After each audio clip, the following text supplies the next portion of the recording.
Esse é o canal Filadélfia Genuína. Eu sou o missionário Joel Lima. Estamos estudando o quarto tópico desta importante lição sobre Jesus e Nicodemos. O quarto tópico nos diz limpeza e regeneração.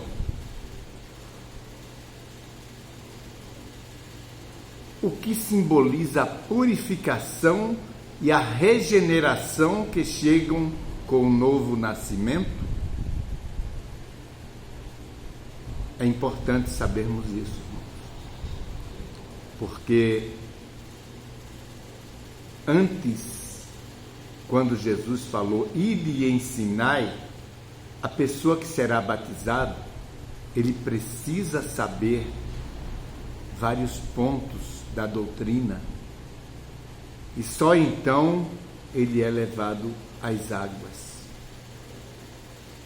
Claro que existem momentos especiais, como o que foi batizado com o sangue de Cristo na cruz, o Dimas.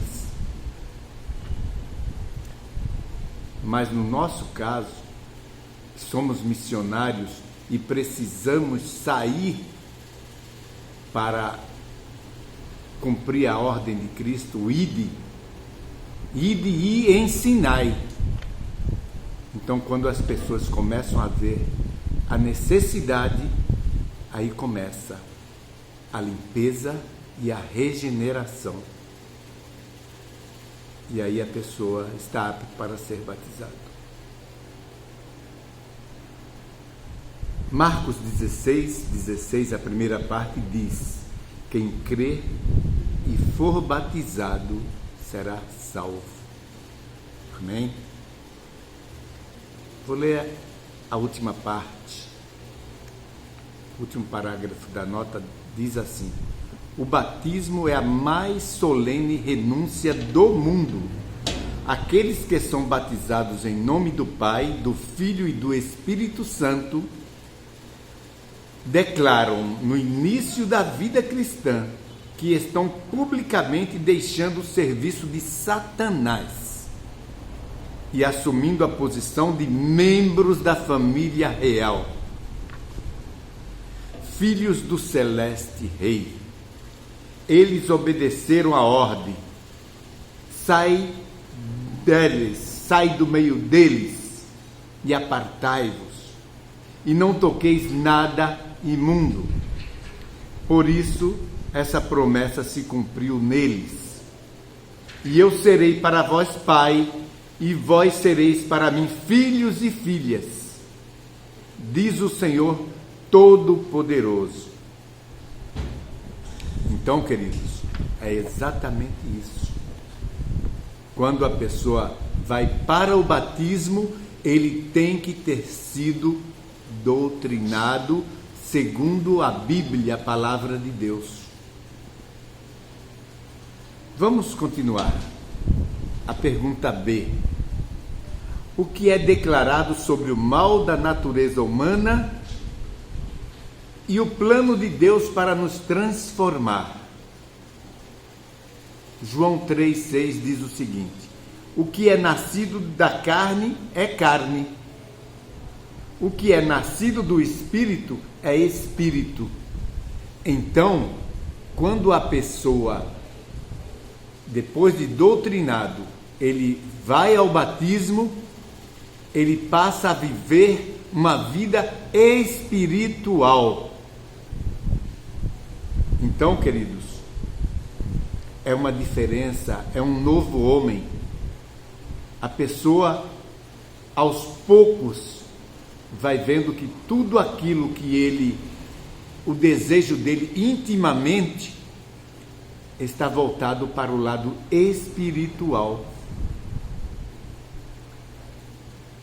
Vamos ver uma parte da nota que diz assim. Em Jeremias 17,9 diz o seguinte: enganoso é o coração, mais do que todas as coisas, e perverso. Quem o conhecerá? Então, queridos, nós precisamos, muitas vezes, não confiarmos no nosso coração. Aí, vamos ver o que está na notinha. Olha, é impossível por nossas próprias forças escaparmos do abismo de pecado em que caímos.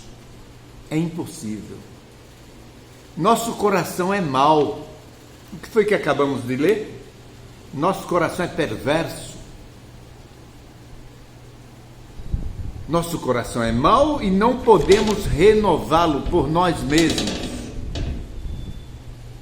A educação, a cultura e o esforço humano e a força de vontade são importantes em outras áreas da vida, mas inúteis nesse caso.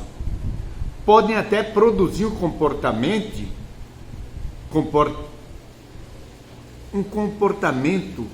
exteriormente correto. Vou repetir. Podem até produzir um comportamento exteriormente correto, mas não conseguem mudar o coração. São incapazes de purificar as fontes da vida que vêm do coração. Para que o ser humano se converta do pecado para a santidade, é necessário que um poder que opere nele de dentro para fora, gerando uma nova vida que venha de cima, dos altos céus. Esse poder é Cristo. Somente a graça do Salvador pode revitalizar as faculdades mentais paralisadas e atrair o coração para Deus e para a santidade. Então, queridos, o nosso espírito deixa de ser, a nossa vida deixa de ser carnal.